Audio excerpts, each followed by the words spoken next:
Welcome to Mystery of the Soul. I'm your co-host Erin, and I'm joined by my friend Leo, a psychic medium and Reiki master.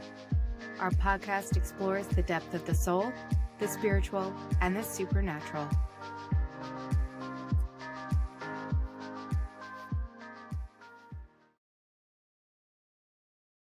Hi, Erin. How you doing? I'm good. How are you? I'm good. What you been getting into? Melting from this heat. Trying to recover. It's so hot outside. I have been giving my horses frozen fruit. It's like this thing now. So Ooh, they must like that. yeah, cantaloupe, watermelon, anything with like a high water content, much of this fruit is. And even if I don't get to freeze it, it's fine. It's good. Frozen, I can drop it in their water buckets. If there are any Keeps it equestrians cooler. listening. Yeah, and it keeps them Yeah, there you drinking go. water because they're like bobbing for the fruit, so they drink a lot of water. Okay. But yeah, they've been really into the frozen fruit thing. So Nice. yeah. So today, I think you and I are going to talk a little bit about failure, right? Yeah. I think you and I stumbled across this conversation because I think I was talking to you about something that like I perceived as a failure, and I can't even remember what it was, but It might have been. yeah, and I was like, we just stopped the conversation and we said, let's just pick it up as part of a podcast because it was, Yes. yeah, it was so interesting.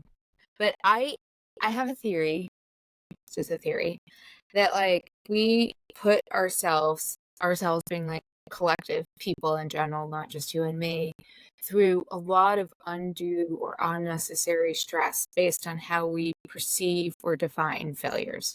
Like we make something that we think is a failure so much worse than it has to be because we're seeing it only as a failure.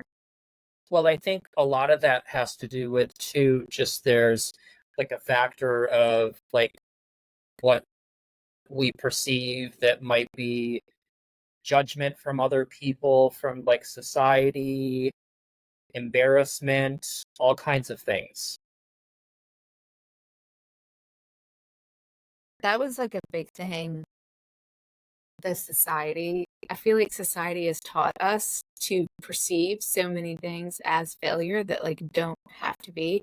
And they're very formulaic, and they're very like part of the matrix. So for example, a very popular narrative that I think a lot of people have come to disagree with now is if you don't go to college, you're going to be a failure, right? It was just one path for so many people, and that's just not true for so many people. It's kind of college is kind of cookie cutter now. Yeah. Yeah. For some people it's totally a rewarding experience, but it's not Absolutely. it is not the definition of success, and it is by far not a measure of failure if you choose not to go or you go and it doesn't work out for you. But that's Right. like an example of society saying to us, hey, this is a thing that you need to do, and if you don't do it, you're a failure. It's like an expectation. Society expects you go through school, you graduate, you go on to college. Yes. Yes. Yes. If you don't do those things, you're not succeeding. Or you didn't do something right. Another narrative that comes to mind, and particularly for women, right, is that you get married and have children. And if you don't do those things as society is mapped out, you're a failure. To the point where like people, I can speak from personal experience as a woman, people will ask me like, what, or, why didn't you get married? Why haven't you gotten married? Why haven't you had children? And I highly suspect men don't get that question as often as women do. So, I can tell you my wife would agree to that because yeah, like she's had that happen where because she made a choice that she never wanted to go through pregnancy and all of that, and she had relatives or friends either ignorantly or just expectations. Oh, when are you gonna pop some kids out? She actually had someone say that to her.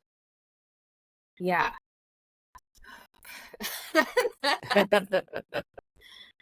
Yeah. So, right, these are the things that society has taught us that we should be doing, and if we don't do them, we're a failure. And like, here we are, humming along in our life, having a great old time, and then some random expectation that someone else has put on us lands right in front of us, and we feel dismayed that we haven't met some sort of like invisible threshold, right? We haven't succeeded in any capacity. Um, I think you and I were talking, if I recall what you and I were talking about before we put this on ice to come to the podcast, we were talking about my career. So I thought for a second or two I might talk about that because embedded in there are a bunch of like things that were a perceived failure that from where I'm sitting now, I would never define them as a failure. Like Yeah, the I think this is where this started. Yeah. Yeah. And I hope that this resonates with a lot of people. So for our listeners, I'm in the communications and PR space. I've worked in retail, both big box and small. And in the past 8, 9, 10 years or so, I've been in finance, working for banks, doing communications and PR for um, some pretty decent sized banks. And from the outside looking in, right, it's the perfect job, right? I was a director, was by the definition of society successful in that job, making a good living. And I left that job because COVID had come and gone. I was working from home and there was a shift in my life. I'd already moved out of the city and sort of rural, way rural from where, so the commute from where I was living to New York City was crazy. And I just felt like my life needed to go in a different direction. And carrying that job and managing the size of the team that I had and all the responsibility that came with it no longer was no longer rewarding the way it used to be. And it had not only got to be no longer rewarding, and we've talked about this in an earlier podcast, it felt so wrong that I was exhausted all the time. I was crying 5, 6 times a day. I had lost all this weight. Just the stress of trying to make this job work wasn't worth it. And I left. And a lot of people would define that as a failure. And to some extent, I sort of was like, what am I doing? Like, most people would kill for a job like this, and I'm just walking away from it. And I didn't have another job lined up. I just left it. And that's not great career advice, but you're not coming to this podcast for career advice. Thankfully, our listeners are more in tune to the spiritual side of it than career advice. The point I'm trying to make is that it was very easy for myself in the moment, and certainly easy for me to let people on the outside looking in to say, what are you doing? Like, you're messing up a great gift. This is a beautiful job at a great bank. You know, you've been doing so well. We're performing so well. Just like, suck it up, get through it, yada, yada. And instead, my gut, my intuition, whatever you want to call it, said, nope, this isn't right for you anymore. Like, it served a purpose for you while you were there. It's not right for you now. And I left it. And I took a significant amount of time off before I found my next job, which allowed me to work remotely and has allowed a lot of other things in my life to flourish. Now, the other thing that I did in my career that could easily be perceived as a failure is that when I did go back to work, I took a job with less responsibility. So people rarely do this, right? Usually when they move through their career, they progress in, they go upward toward the next level, toward more money, et cetera, et cetera. And I did not do that. I took a step down.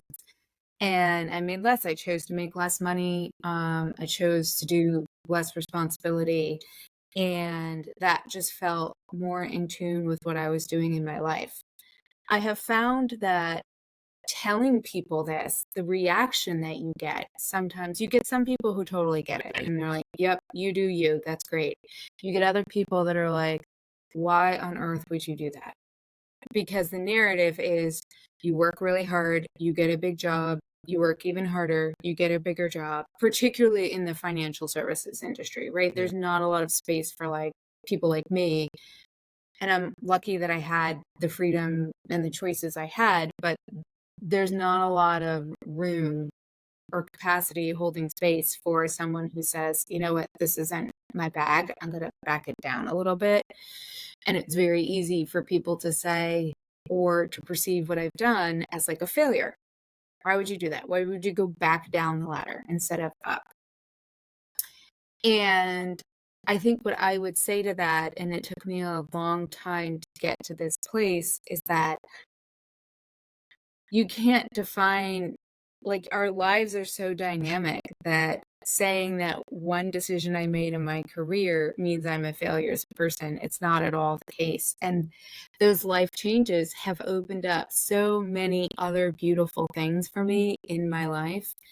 And not having to work 60, 70, 80 hours a week has allowed me to do a lot of other things with my time and my energy and my space, giving back to my community, giving back to my friendships, investing in my family.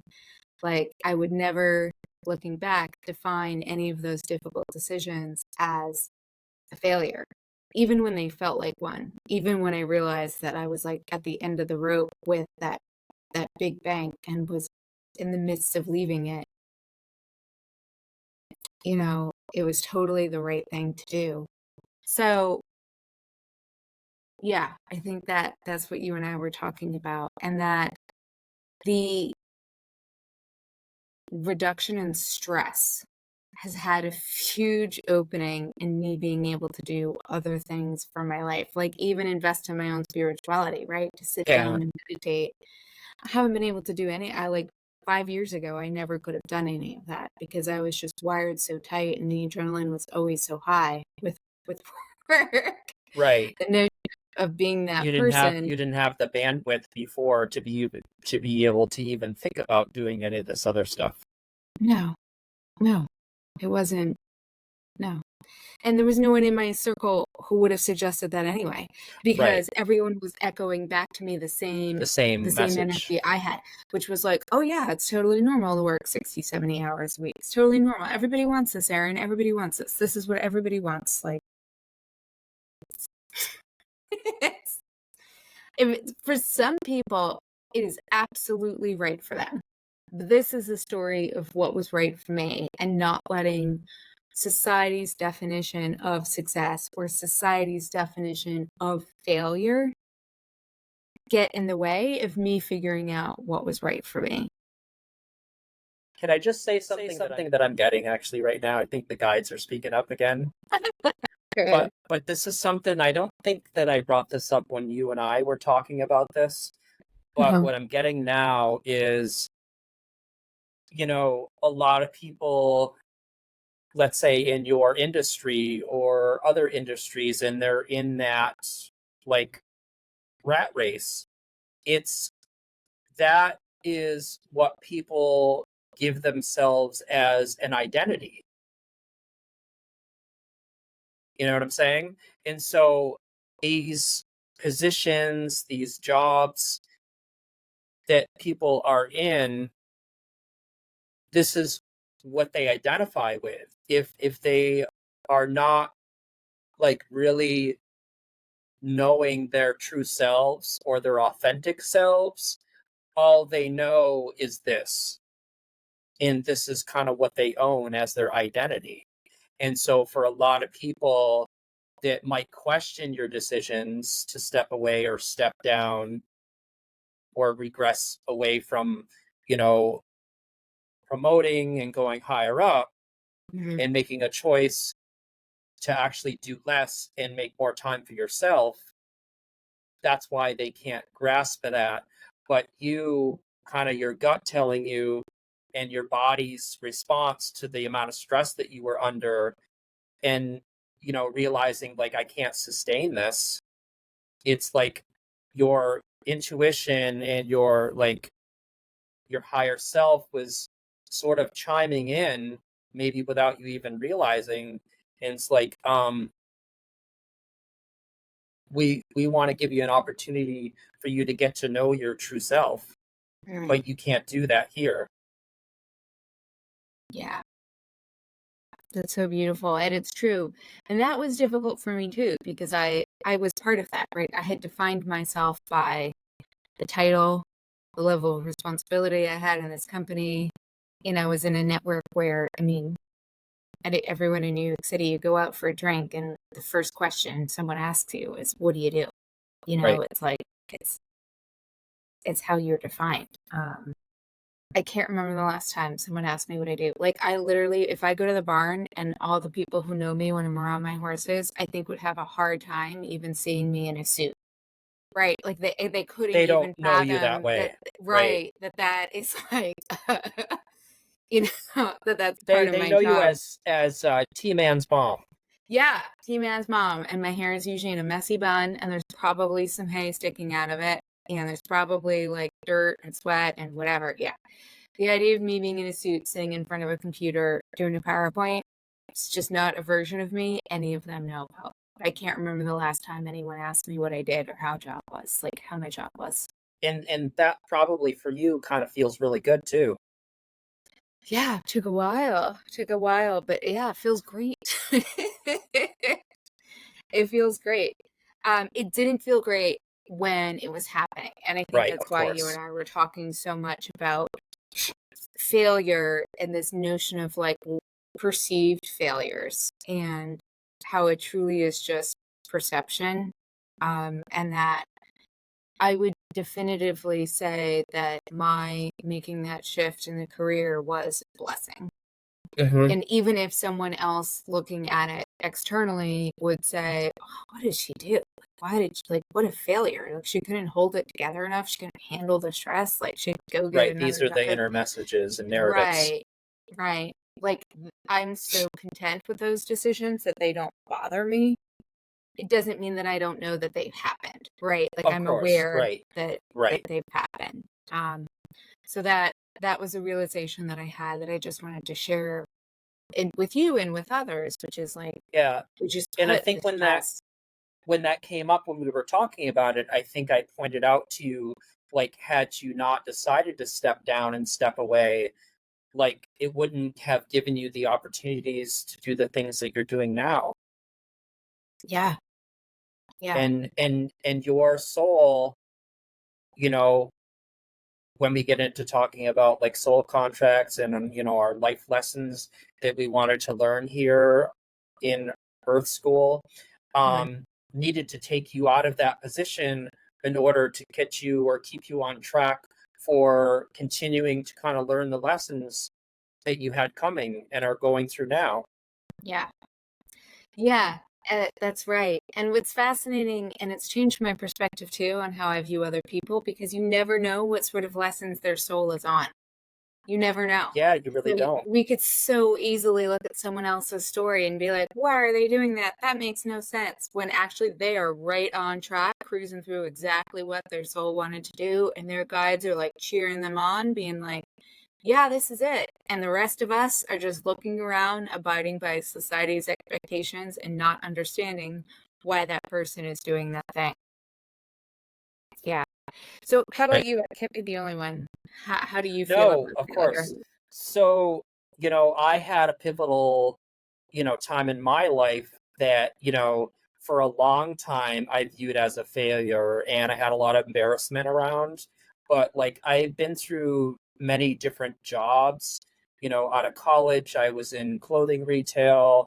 And then after that, I was in the insurance industry for a while. And then before I started into my massage career, I was in the mortgage industry. And so I was in the mortgage industry for maybe about like a year and a half. And it was not my favorite job. I really hated it. I didn't like the work. I didn't like the pressure. I didn't like the expectations. And at the same time, during that time, I was looking back, I was going through a depression and I actually didn't know it. I know it now, looking back, but I was going through a depression, and I think probably I have a little undiagnosed ADHD, and you know, to be focused and organized the way you need to be with specific deadlines and timelines, when it comes to that type of process, you know, things matter when you get things done, etc. And so, I had a file that just it slipped through the cracks, and a day came and they're looking for this or that, and I didn't have it, and I had failed to, you know I don't know, order something or whatever that was needed for the process. And and because, like, day in and day out I would go to this job and just feel really run down, out of energy, and just not wanting to be there, and feeling like, you know, I wasn't accomplishing a lot either, because it wasn't something I liked that I was doing. But anyway, in that situation, I didn't do what was expected, and I got fired from that job. And so that was like a hard pill to swallow, because I had never been fired before. And so, and it happened right before I was actually due to test for my black belt, actually, too. Oh, I think I got fired in like a week, and then I think the weekend following, I think, was my black belt test. So, like, I didn't have a job, I didn't know what I was going to do. Um, but something had crossed my mind while I was still in the job. I had been exposed to massage therapy because my sensei was a massage therapist, and he had worked on me a few times.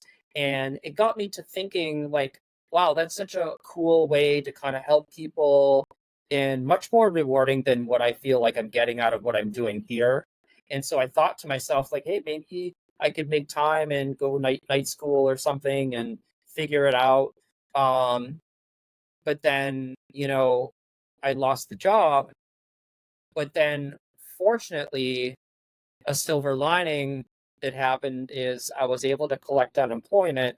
And then I remember I was like home, and just I was watching TV, some commercials came on, and some commercials for a vocational school about a massage therapy program.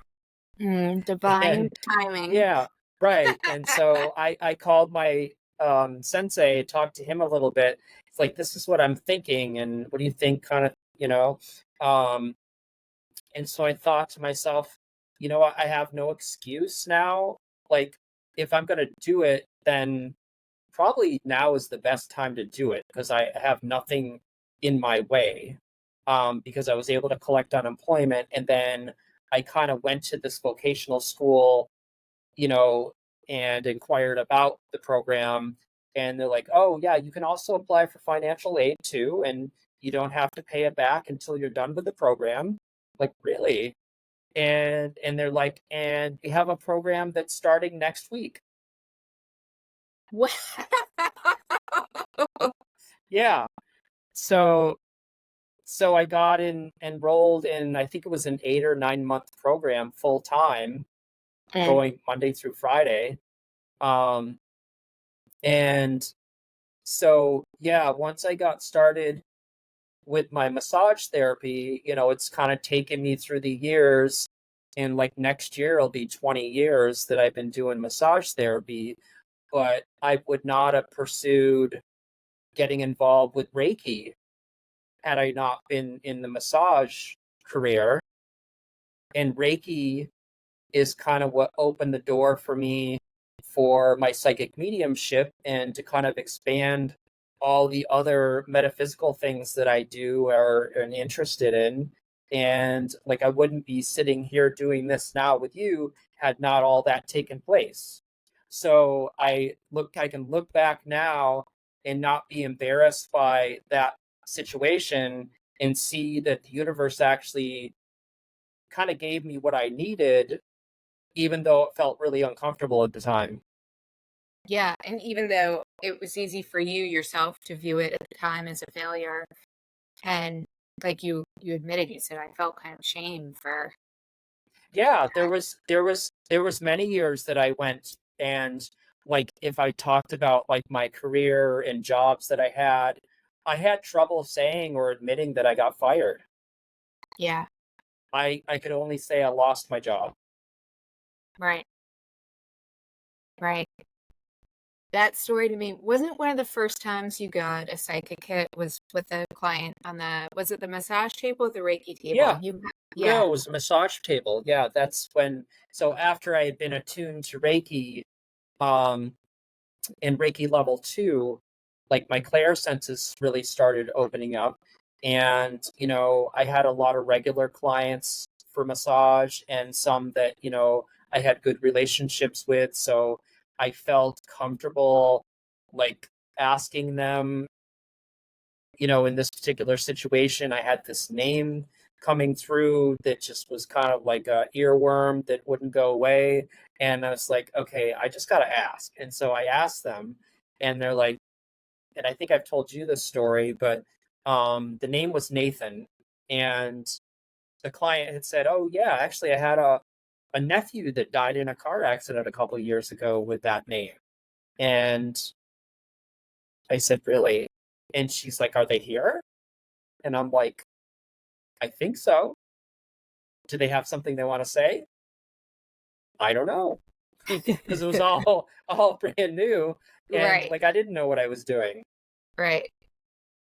But had that like perceived failure in society had not happened to me, Mhm. I wouldn't be here doing this. No, and just the way, like, the divine timing of how the massage therapy unfolded for you, for me, that was so obvious to me that your team and your guides were like, "Okay, Leo, we're just gonna reshift you over here to something that's more rewarding for you." And then they set you up. Like, as soon as you did that shift from mortgage, like, the school was ready to go the following week. Yeah, I mean, yeah. And also like going back even a little bit further, like, I didn't start practicing martial arts until like I moved to Massachusetts because I'm from upstate New York. And, I started training in the martial arts years ago when I was working with the insurance company before I started the mortgage industry. Um, but I wouldn't have been exposed to massage had I not got into martial arts. right. So, There like, you go. each thing was like a stepping stone. That you can see clearly looking back, Yeah, oh, but in the yeah, moment, you can yeah. connect the dots, definitely. You know, for me, this story it really touches my heart because you've been a good mentor to Abby's. So for our listeners who are just jumping in now, Abby is my sister who is a cancer survivor, oral cancer, and as part of her cancer journey, her psychic senses cracked wide open, and Leo has been an amazing mentor to her and support. So if you haven't heard us talk about Abby, catch up on the first episode. Right. But Leo, you've been an amazing mentor to Abby in helping her, and you've been an amazing mentor and friend to me with what I have going on with spiritual awakening. And you couldn't have given us either of those gifts if you were No. still in the mortgage industry. Right. As I still doing mortgages, nope, this wouldn't be happening. So, like, I selfishly, if you can say, am so grateful that that shift happened because you've given so much to other people with this, like, ability that you have now, with what you're doing both with massage therapy and Reiki and your psychic Oh readings. yeah, So, all of it. Yeah. like, your contribution to mankind, I personally think is so much more significant than what you were doing in the Yeah, mortgage I mean, industry. I wasn't set up to succeed in the mortgage industry because that Yeah. wasn't my track. Right, right. Right. And so that's the thing where it's so easy for other people on the outside to be like, ah, Leo, like what? He couldn't file a file or whatever it was, right? But that wasn't your journey. It isn't your journey. You were like moving on to your journey, the track that was just made for Leo. And I'm so glad you did. And I had no idea what was coming. Well, that's why I love this conversation because we rarely realize in the Right. moment I know. that it's that it's a blessing. And that's like where the question of like, is it a failure or is it a blessing? Because sometimes it's easy to call it both, just at different points in time. I think, So it's very easy in the moment to judge ourselves, to judge someone else, to identify it as a failure for whatever reason, versus the benefit of perspective where we can look back and say that wasn't a failure at all. That was like a gift. It was an absolute gift and a blessing to make that change. yeah, and I can also say too, just the other thing that I can reflect on also is like, had I not gone down the journey of like massage, Reiki, and the psychic mediumship stuff, um, I would never have had all of like the close quality friendships that I have, because all of those happened because I came this direction. That's such an amazing point. And I'm so grateful. Yeah, that's such an amazing point. Um, and yeah, and now it's made me think about the friendships and relationships I've had, and they've definitely shifted since I took a lifestyle change and moved outside of the city. And then they've shifted as I've stepped more into spirituality, right? Mhm. Certainly because of what happened to Abby, it opened my eyes up to so many other things. But because Right. of that, I've explored Reiki and um, a bunch of other things, and I've met so many people through that who are amazing. Yeah. So what advice would you give to someone then, Leo, who's maybe in a tough spot that they are telling themselves at this moment is a failure?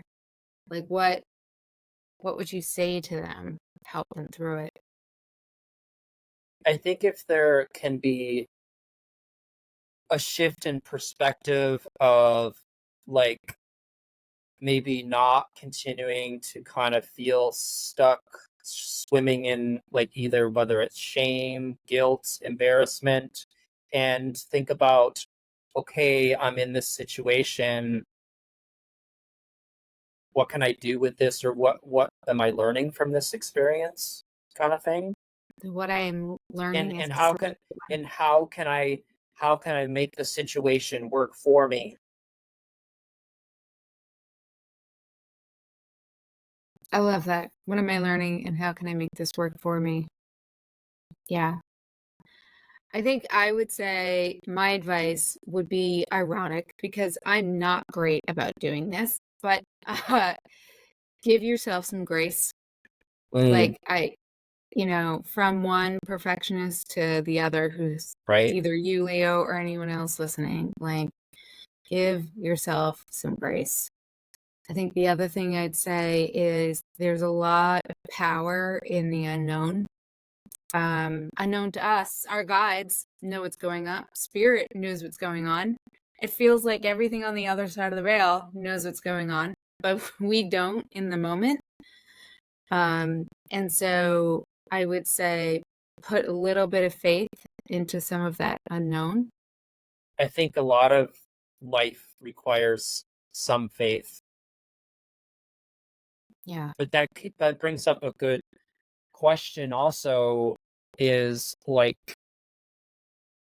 I'll ask the question to you and you can think about it for a second, but like in life when we've been through like hard situations and you questioned your faith, how has that either changed your perspective or what has resulted from that?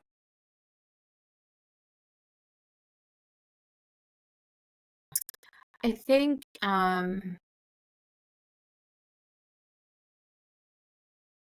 it takes practice. It takes practice to have faith. And I'd say that it's not a light switch experience for me. So by that I Right. mean I'm not automatically switching on the light and being like, great, I have faith, I'm good to go. Yeah. It is much more back and forth. And that is where there's space for grace. So what I mean by that is I might have a day where whatever situation is, let's assume it's a challenging one, is really, really pushing me. And I'm having moments of being angry or cranky, or I'm not sleeping well. And I've, in those moments, have stepped farther away from faith, right? Like it's Yeah. not so close to me. And then a couple days later, I may ground myself and kind of get closer to faith and pause and take a deep breath and realize that whatever it is that's happening, I can get through it and that I'm not alone. And then I look for the lessons in it more objectively. And then a couple days later, I might not feel so great, right? So I think that this idea of faith, it's okay to realize it's a little bit of a roller coaster. I You think can't, it's like a push-pull relationship with it yeah, almost. yeah.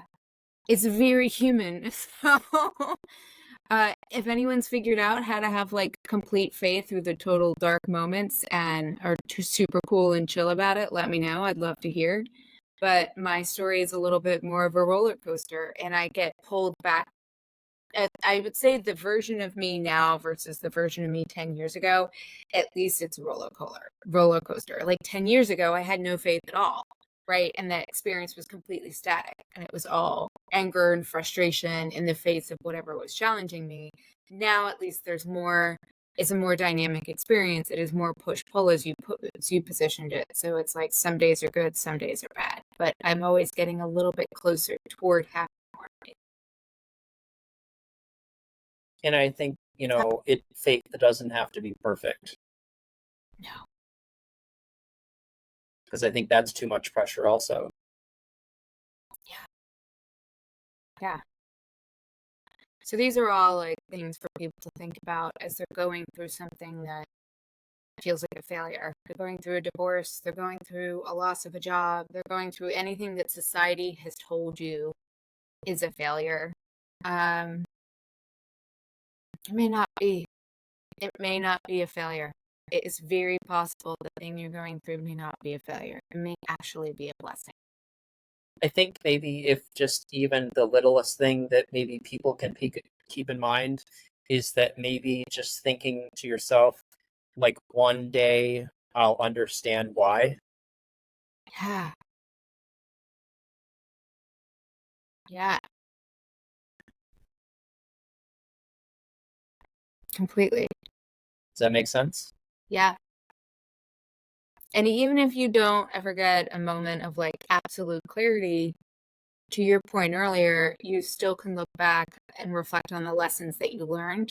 And you have with you now the knowledge and the experience from that lesson. Yeah.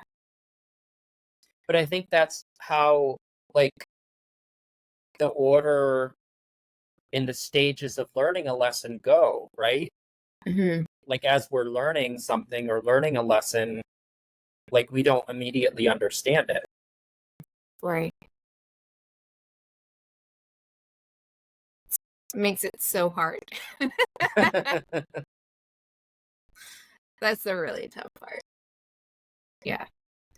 All right. Anything else on the topic of failure? um,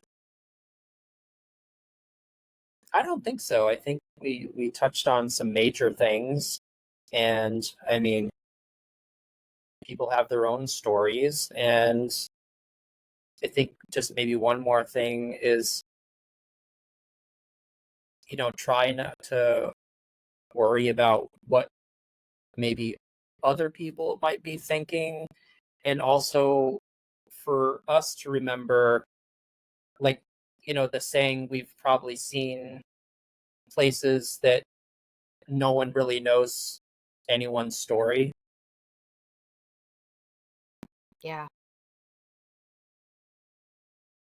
We don't know So anyone we don't else's really know story. what's going on in that other person's world. It could look like a failure, and literally their guides could be fast tracking that person onto beautiful, absolute thriving success and happiness. Yep. On that And I note, think maybe just for people also, when things are good, like, enjoy the blessings, stop and smell the roses, take time to kind of just sit in it. I love that. Take time to reflect too. Like Yeah, when take you, time to reflect. when you're feeling really good, be grateful for it, and then look back on all of the perceived failures that got you to that peaceful, happy moment. Yeah. All right, Leo, I feel pretty good about leaving it on that. Okay, that sounds good. All right, everyone. Thanks for listening to our podcast. Thanks, guys. Bye. Thank you for listening to Mystery of the Soul. Be sure to subscribe so you never miss an episode. If you have a question, topic suggestion, or just want to say hi, we'd love to hear from you. You can visit our website at mysteryofthesoul.com, reach us on Instagram, or email us at mysteryofthesoulpodcast@gmail.com.